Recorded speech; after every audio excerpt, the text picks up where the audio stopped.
Test, test, test.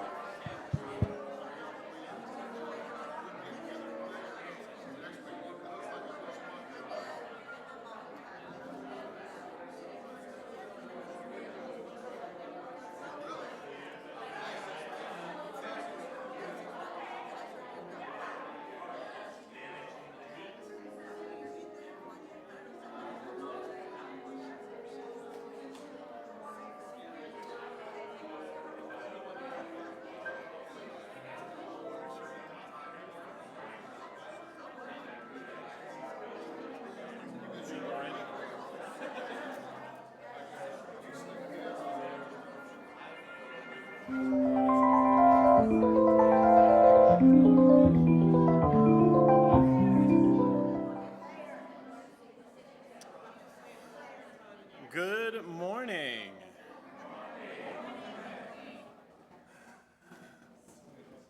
It's good to be back, Westside. Welcome to Westside Unitarian Universalist Church, where compassion leads us to work for justice and equality. I'm glad you came today, and it is my hope that you will find something here that nourishes your heart, feeds your spirit, and grows your mind. My name is Tanner Trask, the part-time minister in training here. I'm currently a student at Meadville Lombard Seminary. And be you a spiritual seeker, an atheist, or a theist, Westside is a community of many beliefs, genders, and sexualities. A community of diverse cultural, racial, and class backgrounds. A community of varied abilities and gifts. Some here find inspiration in the great books, others in the great outdoors, and others still in great conversations. And if you haven't taken a look at our great outdoors with our garden lately, after the service we'll open the doors, so if you don't want to get kind of stuck back there in the big line, you can just exit through the garden. Whoever you may be, all are welcome in our inclusive congregation. To newcomers and old friends alike, we say, welcome. At Westside, we are raising the next generation of Unitarian Universalists, and we want them to know that they are an important part of our community. Several years ago, we chose to be radically and inclusive and to adopt a multi-generational worship where our services include all family members. So welcome also to our children and youth of all ages. And welcome to our worship associate this morning, Jana Francois Kennard. Good morning. So now, if you'll look in your order of service, we have a number of announcements included in there, and I know I take mine home and put the important ones up on the refrigerator and switch them out. So today, I'd like you to check out a couple. Hold on, yeah, I knew I had it. Today, check out the info on the Summer to Grow Turn Up the Heat meeting. It's gonna be here. It's July 29th, and it's put on by a group called Showing Up for Racial Justice. And they're the largest U.S. organization that explicitly organizes white communities for racial and economic justice. So put that on your calendar. It tells all about it right here. And then if you flip it over, it's some save the dates right here at Westside. We're having our Blessing of the Backpacks service on August 10th, right before school starts, which seems unbelievable. And then on September 7th, we have our pancake breakfast regathering. So we'll have a pancake breakfast before the service. And that is a lot of fun. And then November 21st through 23rd, we're having a church-wide campout at Mineral Wells. So you can come for the weekend or come for the day. It is really fun. We did it a few years ago, and it was awesome. So anyhow, hope y'all will come out for that.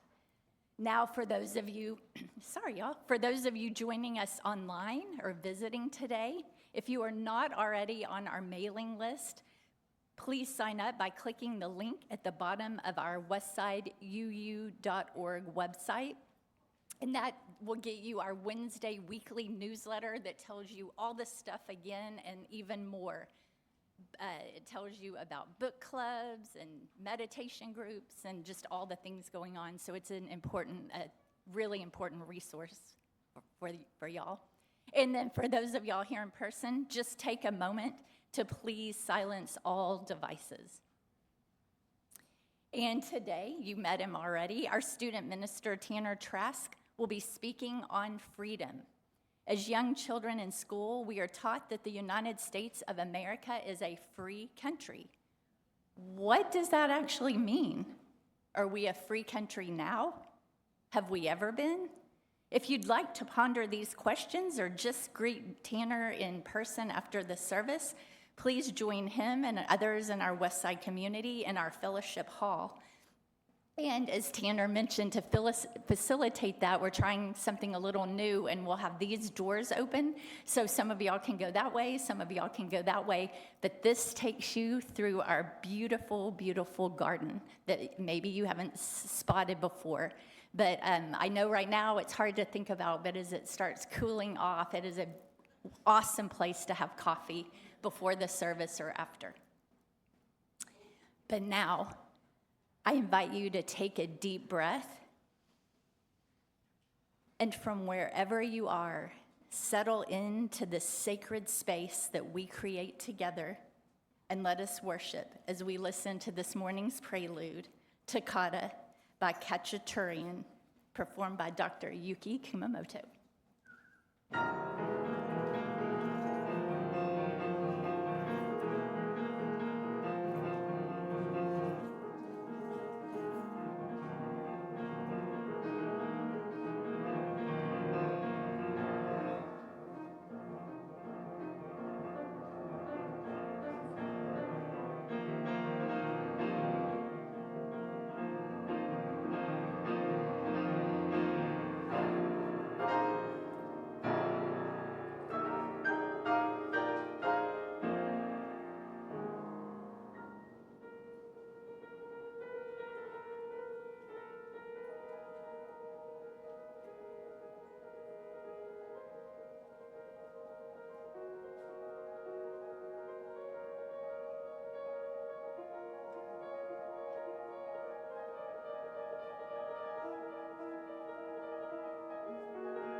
Thank you, Yuki.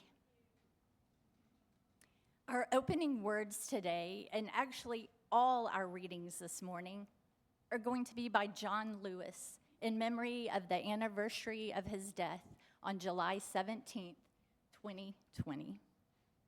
This one is John Lewis on Love from his 2017 memoir, Across That Bridge, A Vision for Change and the Future of America. Anchor the eternity of love in your own soul and embed this planet with goodness. Lean toward the whispers of your own heart. Discover the universal truth and follow its dictates. Release the need to hate, to harbor division, and the enticement of revenge. Release all bitterness. Hold only love, only peace in your heart, knowing that the battle of good to overcome evil is already won. Choose confrontation wisely, but when it is your time, don't be afraid to stand up, and speak out against injustice. And if you follow your truth down the road to peace and the affirmation of love, if you shine like a beacon for all to see, then the poetry of all the great dreamers and philosophers is yours to manifest in a nation, a world community, and a beloved community that is finally at peace with itself. As do many Unitarian Universalist congregations, we begin our time together this morning with the lighting of a chalice. I now invite Lyle Draper to come forward. The chalice is a symbol of our Unitarian Universalist faith and represents the Unitarian Universalist Association, or UUA.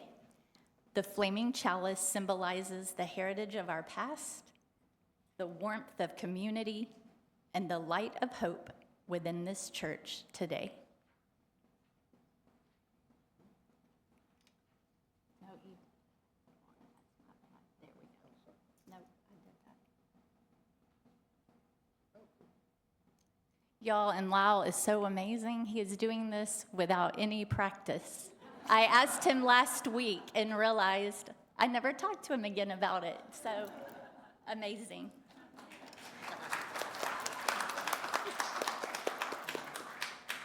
Our chalice lighting this morning is John Lewis on Light, also from his memoir. Our actions entrench the power of the light on this planet. Every positive thought we pass between us makes room for more light.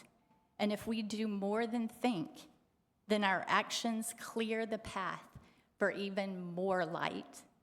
That is why forgiveness and compassion must become more important principles in public life. Thank you, Lyle. You rocked it. Our opening hymn this morning is number 1000, Morning Has Come, in your teal hymnal. Please stand if you are able and so moved, and join our song leader, Darren Cote.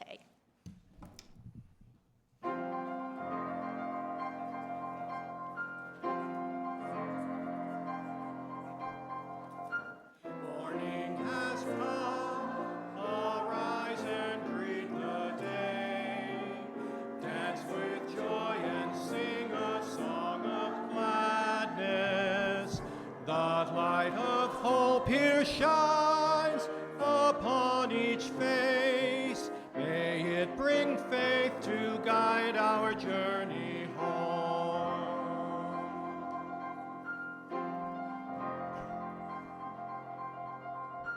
A new day dawns, once more the gift is given.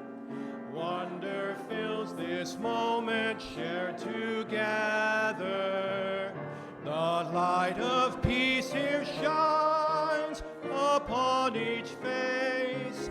May it bring faith to guide our journey home.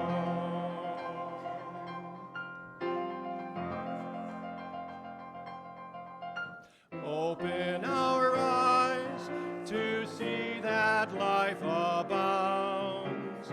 Open hearts to welcome it among us. The light of love here shines upon each face. May it bring faith to guide our journey home.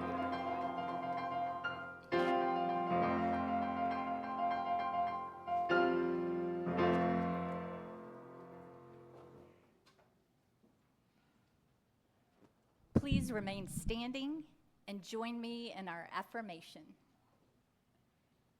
Love is the doctrine of this church. The quest of truth is its sacrament, and service is its prayer. To dwell together in peace, to seek knowledge in freedom, to work for justice through action, to serve others in community, to the end that all souls shall grow into harmony with creation. Thus do we covenant with one another. You may be seated.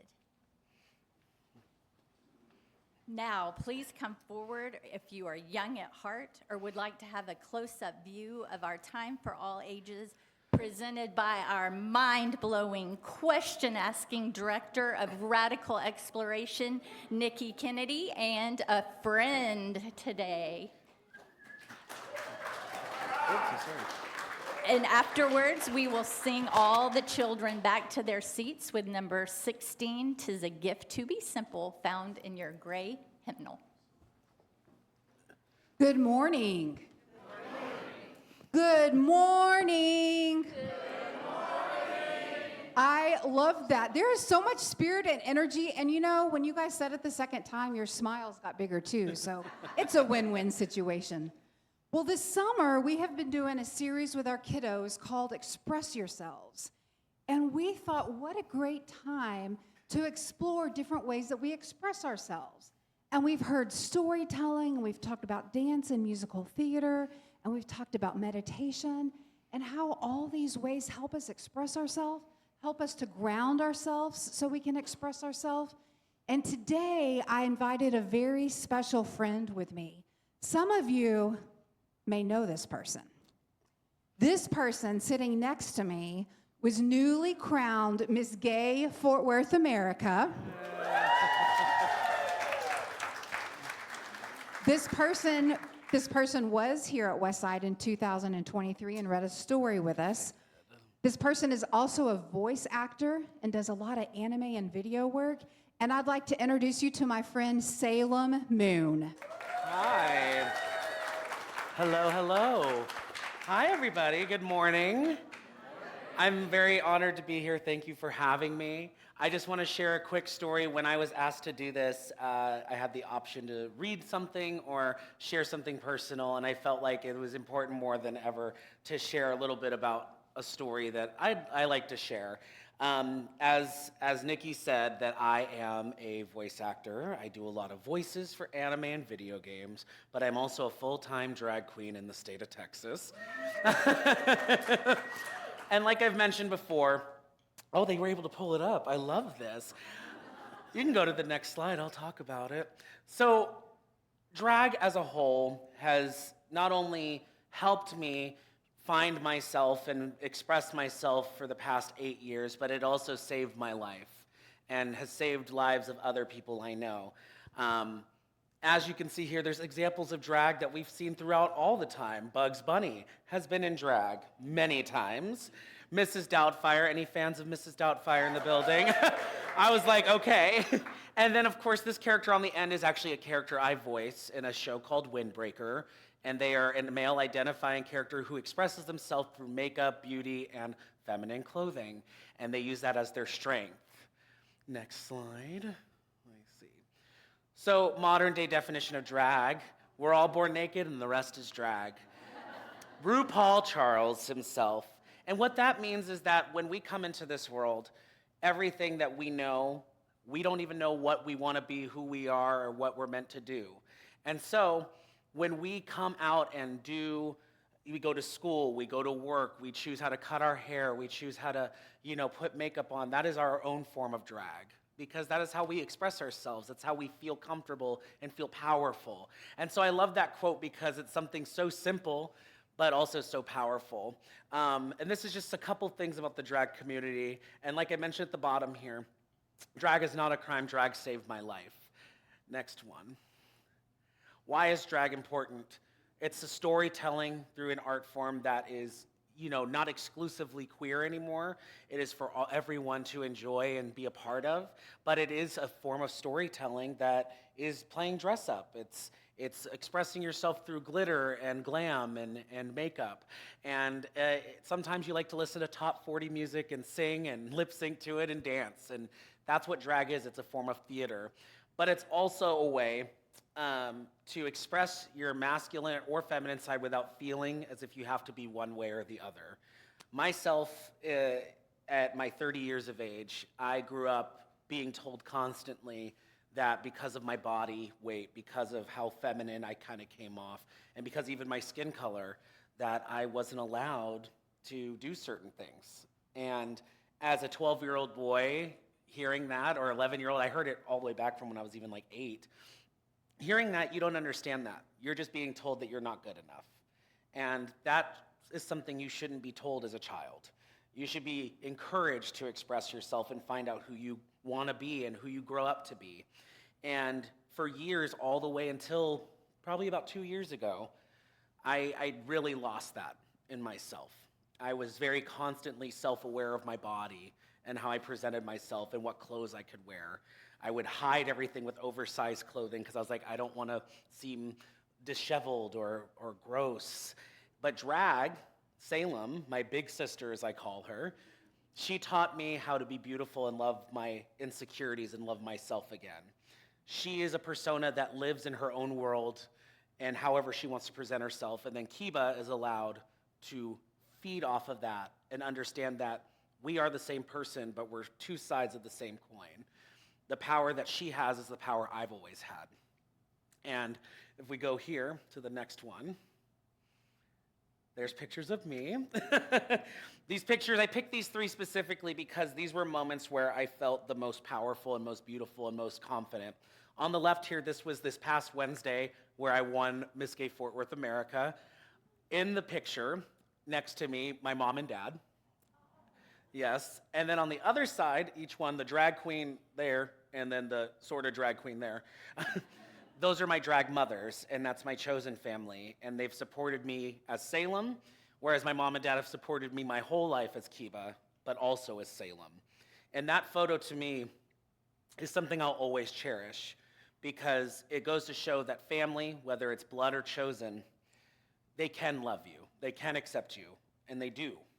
And no matter what insecurities you feel inside yourself, whether you feel you might be a certain way, want to dress a certain way, it's okay. Life is too short to be hateful, so be kind and express yourself because you only have one life to live, right? So let that be what that is. This middle one is a close-up on the face. And then this last one, it was when I was singing in talent for a pageant I did, raising money for a queer charity. And what I love about these pictures is that it's all my loves in one thing. My family, my love of music and rock music and all that, but also my love of musical theater and drama. And Salem has allowed me to express that in a way that I never thought I could. This next one. So things that drag has allowed me to do. I opened for Chapel Rowan in Oklahoma City because of drag. Yeah. I opened for comedian Caleb Herron at the Majestic in Dallas. I did the first ever drag shows at Six Flags. I got to host Six Flags drag shows in front of families and everything in Gotham City. I felt like a Batman villain in a good way. I brought drag events to states all over the country to anime conventions. I've released my own music. It's given me my self-confidence back. And specifically with the conventions part, as I said, I'm a voice actor. I get to go over the country and meet people of all ages and hear how my voice has affected them and changed them in some way. When I was 12, I had a friend I used to have sleepovers with, and we would stay up all night on the weekends, and we'd watch Toonami on Cartoon Network and watch the anime block.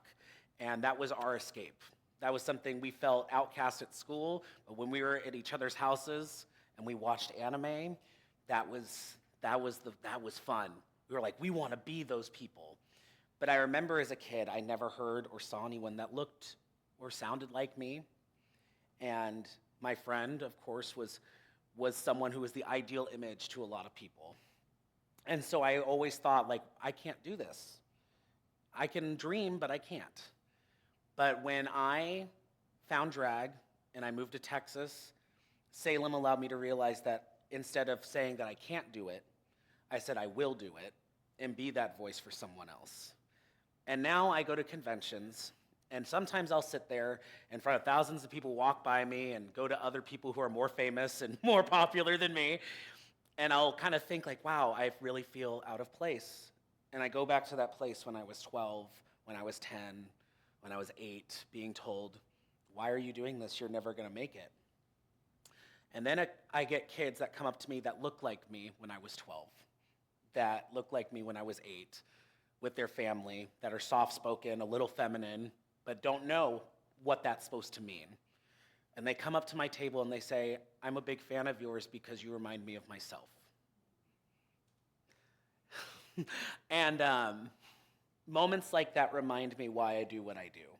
Whether it's drag, whether it's dance, whether it's theater, whether I cosplay, whether I do voices and make people laugh, I know that my existence here is meant to inspire and tell my story because I promised to my child, my childish self, my younger inner child, that I would never let anyone else feel the way I felt when I was that age. So my message to you, drag is powerful. It's not something that people think it is, the preconceived ideas. It can save lives. It saved mine. And whether you want to be a ballerina, whether you want to be an actor, whether you want to be a drag queen, just remember that your power and your creativity is what changes the world and what saves lives. And no one can take that away from anyone in this room. No matter how old or how young you are, your light is yours. And that was something my mom always told me growing up. Let no one ever dim your light. And that's my story. Thank you, Salem. Of course. Of course. Thank you. Thank you, Salem, and thank you, Westside. Thank you all.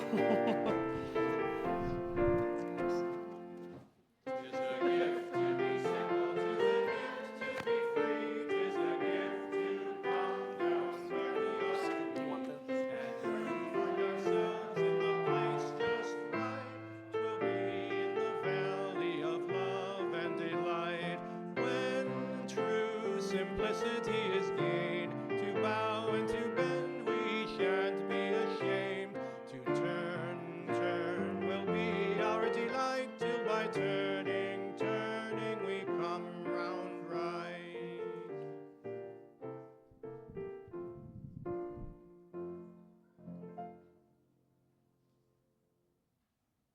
That is not an easy act to follow.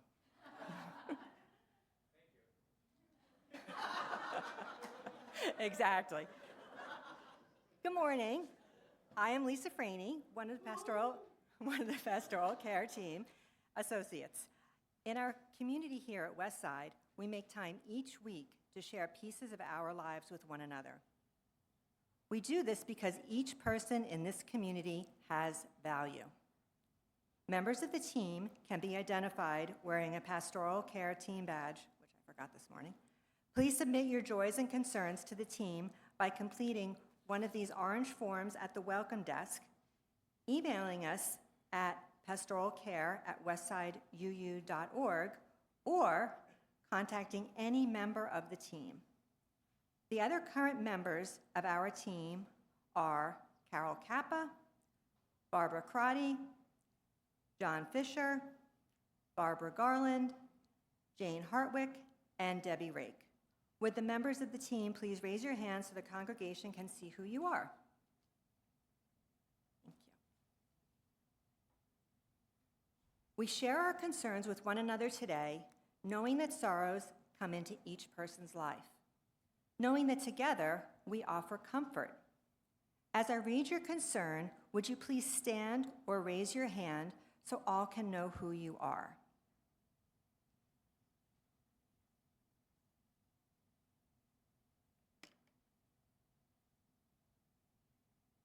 I'm having a little trouble reading who this one is from. I think it says Tiffany Mangalt. Hopefully I'm not mangling that, I'm sorry. Please send positive vibes and good wishes to my mom. She has moved into her new home at Meadowood Assisted Living in Grapevine. Visits and cards are appreciated. See Tiffany for her address.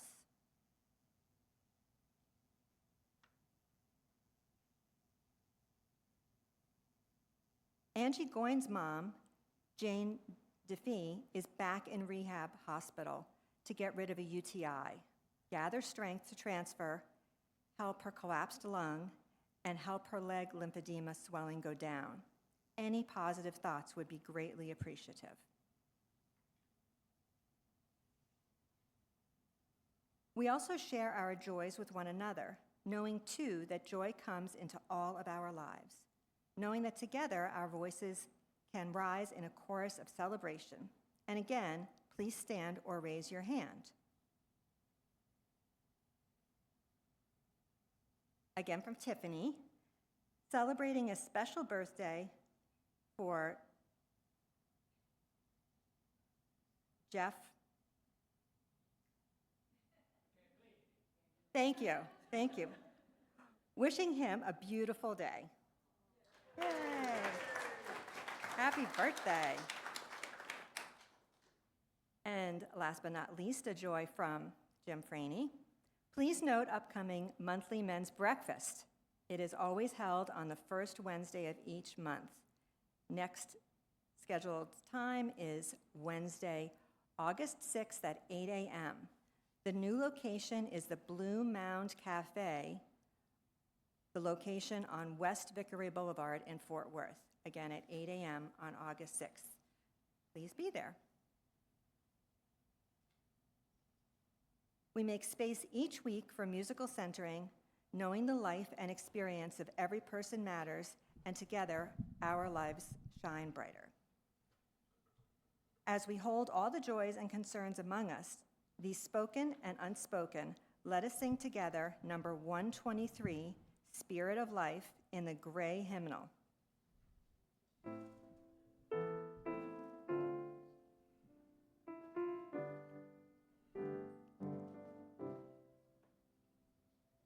Spirit of life, come unto me. Sing in my heart all the stirrings of compassion. Blow in the wind, rise in the sea, move in the hand, giving life the shape of justice. Roots hold me close, wings set me free. Spirit of life, come to me, come to me.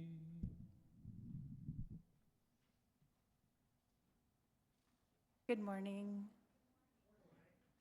My name is Diane Austin, and I'm your meditation leader this morning. I now invite you to relax your mind and body and join in a time of meditation. Today, we will begin with an introduction titled The Life That Stretches Between Us by Emmylou Belcher. Afterwards, our bell will sound to signal the start of a minute of silence for your own meditation, prayer, or reflection, and it will sound again at the end.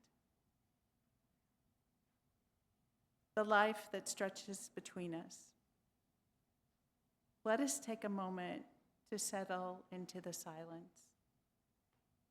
Hear and feel your quiet breathing. Hear and feel the quiet of this room and this community of quiet people. As we sit in the quiet, feel the life that stretches between us, that fills this room. Feel the opening of all the windows of our being and the full outstretching of our spirits. As we reach outward to the life around us, beyond this room, throughout all creation. For this life, for the freedom we have to shape and pursue our lives, we are grateful and rejoice.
May we be good company to one another in our questions and our journey. May it be so. Blessed be. And amen.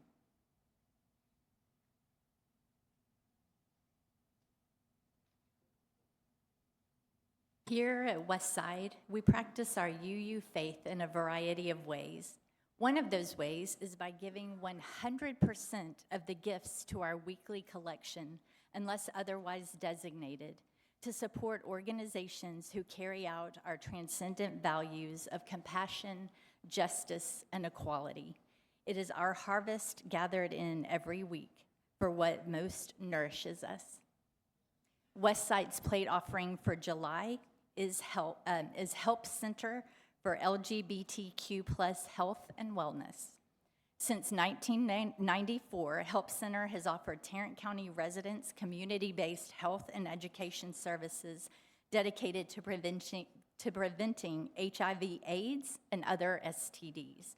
It offers innovative, comprehensive, and accessible programs, including free testing, free condoms, and all-inclusive PrEP services. The best tool available to take control of your HIV status, insured or not. Help Center engages the community through subcommittees, including GCL, Gay Community Leaders, or GCL, which stands for Gay Community Leaders. GCL members may come from gay student organizations, the Gay Rodeo, individual gay business and organizational leaders, etc. GCL helps spread the word about available services, such as when pop-ups for HIV testing are happening. Help also serves as the producer of Arlington Pride, as well as co-sponsor for Q Cinema International Gay Film Festival, among other endeavors. Help's focus is on making vitally needed care available to at-risk adolescents and adults, HIV-positive individuals, and ethnic and sexual minorities. Just recently, it put forth a statement on the SCOTUS ruling, which bans gender-affirming health care for minors in 27 states, including Texas. From this statement, CEO DJ Johannesson writes, "This ruling is not just wrong, it is cruel. It is hypocritical and it is dangerous. It sends a chilling message to transgender youth and their families that their rights are conditional, their dignity negotiable, and their lives expendable. Please give generously as you can to this very needed resource of care and representation in Tarrant County." If you are giving toward your stewardship pledge, please use the envelopes at the bottom of the bowl as it is passed. And now, let us enjoy this musical offering, Bach Abba, arranged and performed by Gwen Genius.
We thank you so much for putting into practice the spiritual virtue of generosity.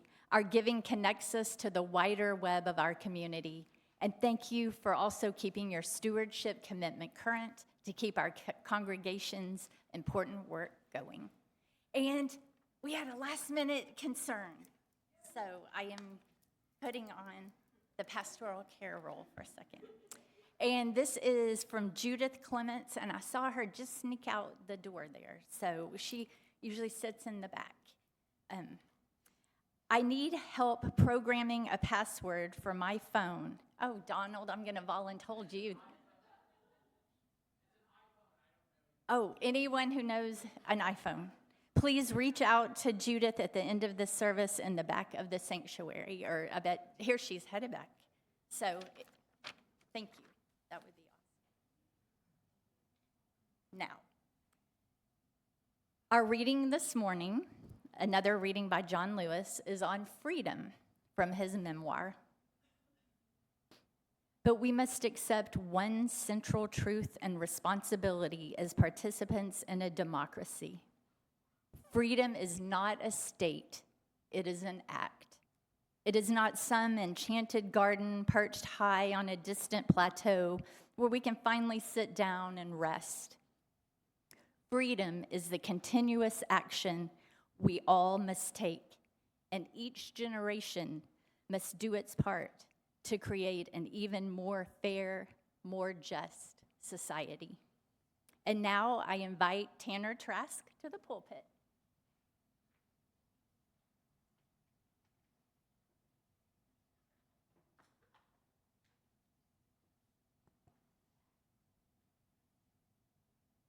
When was the world lost? I mean, it kind of feels that way, doesn't it? That the world has been lost, that the bad guys have won, that it can't really get any better. But when did that happen? Was it the most recent federal elections? Was it when the government decided that protecting its citizens from COVID wasn't really its job anymore? 2016, 2012, maybe the market crash in 2008? Back to Nixon or Reagan, 9/11? When were things better? When was America a free country? I mean, have we ever been a free country? No, not really. Not for all of us. America has never once lived up to that ideal of being that free country. There are always people that live here that don't enjoy the freedoms that some of us enjoy. To study American history is to study tragedy after tragedy. The genocide of our native peoples, the enslavement of others for profit, the subjugation of women, of immigrants, of anyone that isn't white, rich, and male. So where does this belief come from, that we're a free country, that we're somehow the leader of the free world? And as a former history teacher, I think I'm qualified to say that most of it comes from World War II. Hitler and the Nazis took inspiration from American concepts like segregation, Jim Crow laws, and native reservations to build their concentration camps and turn them into the death camps of Auschwitz and Dachau and others.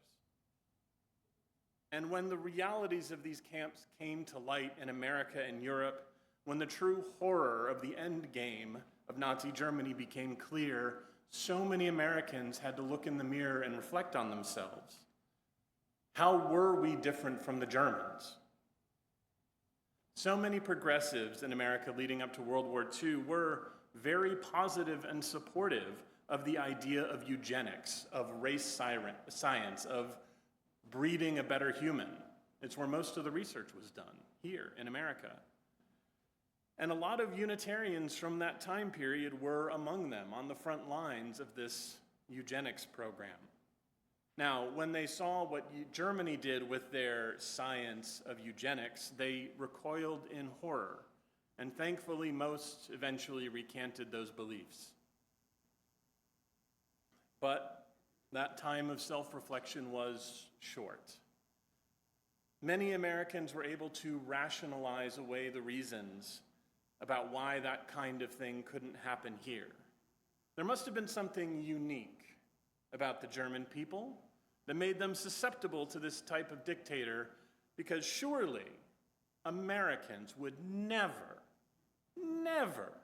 do something like this. Just ignore the concentration camps we built in World War II to house American citizens of Japanese descent, or the one that is currently being built in the Florida Everglades. Ignore the anti-Semitism in America that made it easier for former Nazis to immigrate to America than Jewish victims of the Holocaust.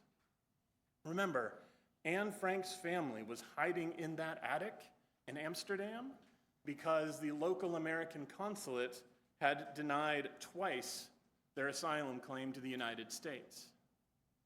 In fact, the US government didn't recognize asylum claims from Jews in Europe and Germany in the lead up to the war. They didn't think it was that big of a deal. Now, that isn't to say that there weren't Americans who fought hard against fascism and Nazism and all of these other evils, even before we joined the war. Way back, we had Thomas Paine, we had John Brown, we had all kinds of folks trying to fight for what is right. And that does include Unitarians and Universalists. John Brown's raid on Harper Ferry, most of that was funded by Unitarian ministers, in case you didn't know. Now, this also includes in World War II. Now, most famously, you have the Sharps, the couple. There's a great PBS documentary, The Sharps War. If you haven't seen it, highly recommended. But they were able to sneak out a lot of Jewish people in the war under the guise of the Unitarian Service Committee. They're the ones that popularized the use of a chalice as a Unitarian symbol at the time. There's also the Reverend Leon Burkhead, who is a Unitarian minister. He snuck into Germany in the lead up to the war and found files on Americans that were being paid by the Nazi Party to drum up support for fascism in America. And he founded the Friends of Democracy to fight back. But could that same thing happen here in America? Were we really so different from the Germans? Could we find ourselves under a dictator taking part in a genocide? And that question was on Milton Mayer's mind in 1953 when he traveled to the town of Kronenberg in Germany. Not the real name of the town, but it's the name he gave it for his book. He lived there for a year, and he made friends with the people there because, as he says in the introduction to his book, they thought they were free. I wanted to see this monstrous man, the Nazi. I wanted to talk to him and listen to him. I wanted to try and understand him. We were both men, he and I, and in rejecting the Nazi doctrine of racial superiority, I had to concede that what he had been, I might be. That what led him along that course might lead me. Milton Mayer was American-born, German ancestry, and he was Jewish. He said that his faith found that of God in his 10 Nazi friends that he made, but that his newspaper training found something else in them. He found that they were, like all of us, a mixture of good and bad acts, of good and bad impulses. They were human beings, and he liked them. He couldn't help it, he said. But these men were Nazis, and all but one of them believed, even after the war, even after everything came out, that the time under Hitler and the Nazi Party was the best time in the German Republic. They wanted Hitler in control. They wanted the Nazi Party to be in power. And they got what they wanted. As Mayer said, men who did not know that they were slaves do not know that they have been freed. Now, one of the men he spoke to, the one who never supported the Nazi Party, wasn't really a political guy. He was a chemical engineer. And he still joined the Nazi Party in the end. So war die Sache, he said. That's the way it was. He did it under protest, and while he was a member of the Nazi Party, he helped at least 100 Jewish people and other undesirables escape Germany during the war. After learning all of this through months of conversations with the man, Mayer asked one day, "How was the world lost?" And the answer wasn't exactly what Mayer was expecting to hear. The world was lost one day in 1935, here in Germany. It was I who lost it, and I will tell you how. Now, if you want to read the whole story, I really recommend this book. It's not an uplifting read, but it is a good one. But the story goes something like this. In 1935, Germany enacted a law that says that everybody working in the war industry, which was pretty much any job in Germany at the time, had to take an oath of loyalty to Hitler and the Nazi Party. Now, Mayer's friend went to work the next morning and he told his supervisor that he would not take the oath.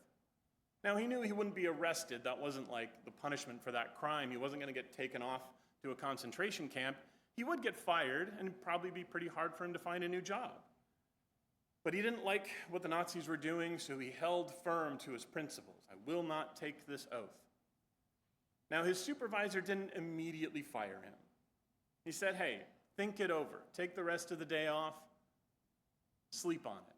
Come back tomorrow, and we'll talk." And that night, the chemical engineer was able to convince himself to take the oath. He wouldn't mean it in his heart. He wouldn't really be loyal to the Nazis, he told himself. And with his connections, he may even be able to protect people if things really got bad. So he went to work the next morning and he took the oath. That day the world was lost, and it was I who lost it. Now, Mayer was pretty confused, and so was I the first time reading through this. How could one chemical engineer lose the world by taking an oath? Mayer protested that without taking that oath, the engineer would never have been in the position he was in to save all of those Jewish people during the war. So how was the world lost in this moment? His friend explained. He was the perfect example of a well-educated German in a highly respected position in his country. If he had been in a position to refuse the oath in 1935, that means that hundreds of thousands of people just like him in Germany would be in that same position as well. And if all of them had refused the oath, this may have led to the downfall of the Nazi government, and the Holocaust may never have happened or may have been on a much smaller scale. It is far better, the chemical engineer said, to save all the millions that were killed than the hundreds I was able to save by myself. So why did he take the oath? Because his faith wasn't strong enough. Quote, "The day I said no, I had faith. In the process of thinking it over, my faith failed me, so that in the next 10 years, I was able to remove only anthills, not mountains." End quote. As Unitarian Universalists, as Americans, we put a lot of faith in education. I taught high school for a decade. I'm attending seminary now. I know we have a lot of educators and students in the room who dedicate their lives to education. And as a former history teacher, we study history so we don't repeat the mistakes of the past, right? So would better education have helped Mayer's friend not take the oath? No, he says. He was well educated, and he said that his education didn't help him. It only helped him in rationalizing choosing that lesser evil. It was his faith that failed him. And when asked, he didn't know what he could have done differently to keep his faith, to not take that oath, and to save the world. So the world was lost in 1935. And this is the man who lost it. And this is where I had a bit of trouble thinking of what to say next. I know you sermons and reflections tend to end with a question instead of an answer, but I couldn't really, in good conscience, leave you all with the question, so how do you keep your faith? How do you hang on and not lose the world. Good luck. So I set this aside for a few days. I let my subconscious take a crack at it. I read other things. And a few days passed, and I went back and I reread that passage where he spoke to that chemical engineer. And when I first read it, I thought the engineer was talking about his faith in God, his faith as a Christian. But on a reread, he never says that. He just says that his faith failed him. So what is faith? My quick definition is faith is believing in something you don't and can't have proof of. For many Christians, Jews, and Muslims, this is a belief in the God of Abraham, the God that my mother knew. For others, it is a belief in the cyclical nature of life, death, and reincarnation, or of a vast spiritual network throughout the universe, the inconceivable nature of nature, as Professor Richard Feynman called it. So what's a Unitarian Universalist's faith? Well, and if you're new here, fair warning, if you ask 4 different UUs what they have faith in, you're going to get at least 5 different answers. Some have faith in the God of Abraham, some in the great mystery, and some will say that they have no faith at all, or that they have faith in something, but they don't know what. As a friend of mine in seminary once said, she didn't have anyone or anything to pray to, but she had a lot to pray about. Now me, I have faith in the inherent worth and dignity of my fellow human beings. I still believe, despite all evidence to the contrary, that when the chips are down, humans will try their best to do the right thing. And this is why I say I have faith. I don't have proof of this. I can't have proof of this. There is, in fact, plenty of evidence of the opposite. But I have faith. I do. Some days it feels like I can't help but have that faith. So, what's the answer? How do we keep that faith, whatever it is that we have faith in, when the walls are closing in around us, when it would be easier to forsake it? How do we hold on to it? Now, those of you who play music or played sports probably already know the answer. Maybe you've been sitting there for the last 5 minutes shouting it at me in your mind, trying to, will your thoughts through the distance in the room or through your webcam. And it's it sounds easy, but it's really hard. How do we get better at anything? How do we prepare for anything? We practice. We practice our faith. We go out and do good in the world. We leave places that we visit a little better than we found them. We make sure our neighbors know their rights. We create art. Creating art is an act of rebellion against a world that wants us to convince us not to care about each other. And you don't have to be a professional to do art. Now, things like drag, things like combining Bach and ABBA into a really cool arrangement, that's art, sure, but singing in the shower, dancing, creating any kind of art counts. And you don't have to get paid for it, you don't have to get money for it, you just have to enjoy it. Babysitting for our friends and families and neighbors creates community. Mutual aid networks already exist in this county, and you can get involved how you can. And you don't have to be at the front of a protest to be practicing your faith. You don't have to be a John Lewis. You can, but you don't have to. Locally, you can keep up your pledge to Westside. I think over the next few years, it'd be pretty great if we're still here. Come to our events when you can. Patronize local shops, restaurants, bookstores, and libraries. Libraries count. Don't ask people in your community about the things the government may ask you about your friends and neighbors.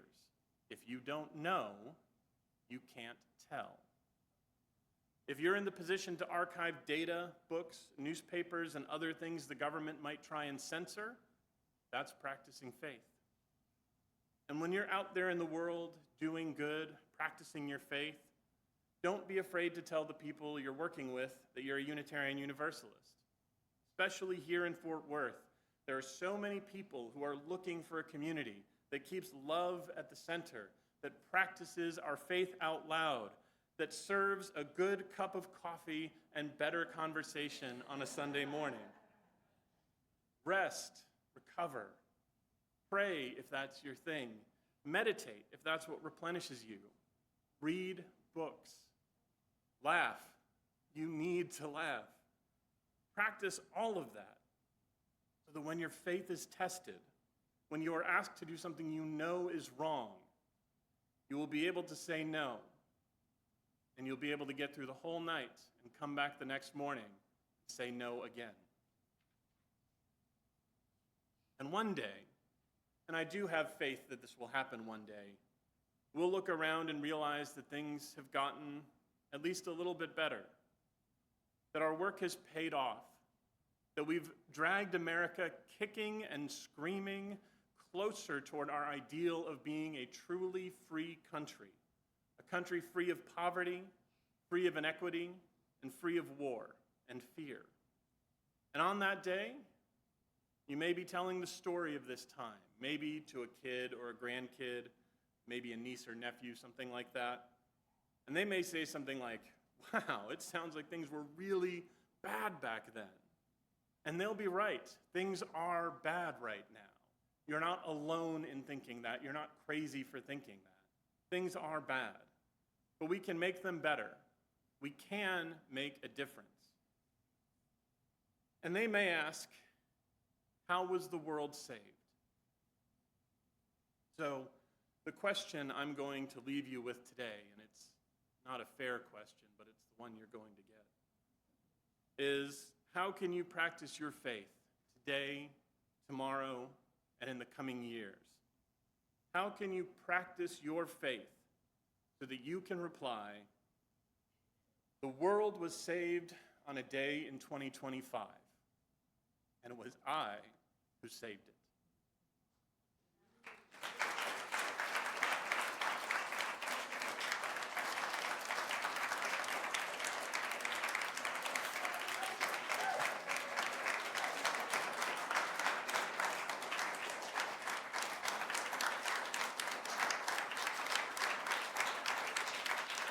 Well,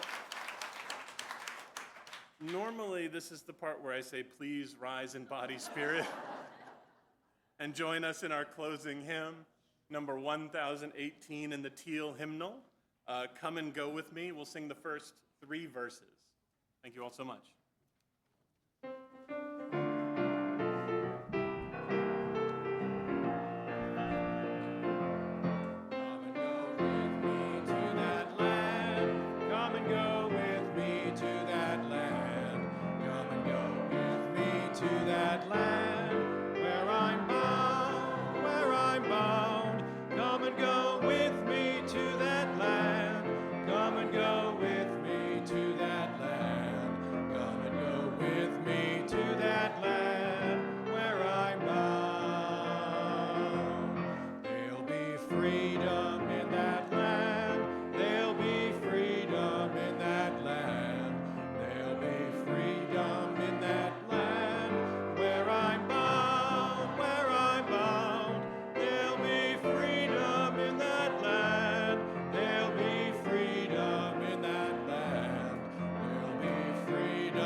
Justice in that land.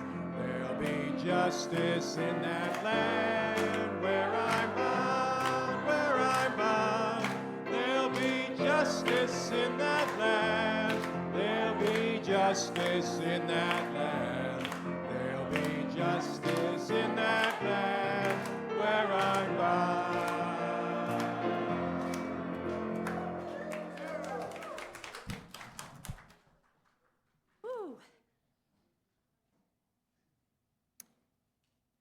Okay, I almost made it without crying, but Tanner got me today.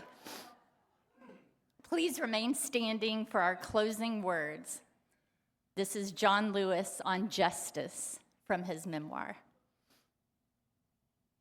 As citizens, we knew we had ceded some of our individual rights to society in order to live together as a community.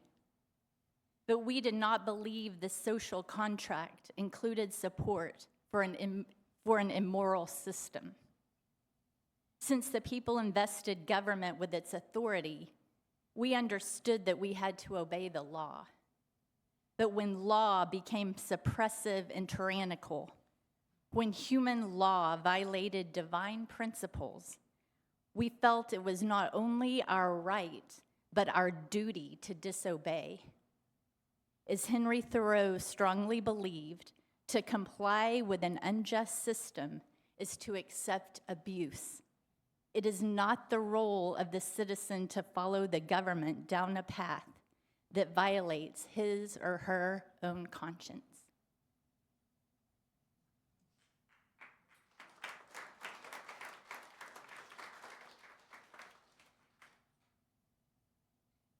One cool little fact, John Lewis started all this by preaching to his chickens when he was about 6 years old.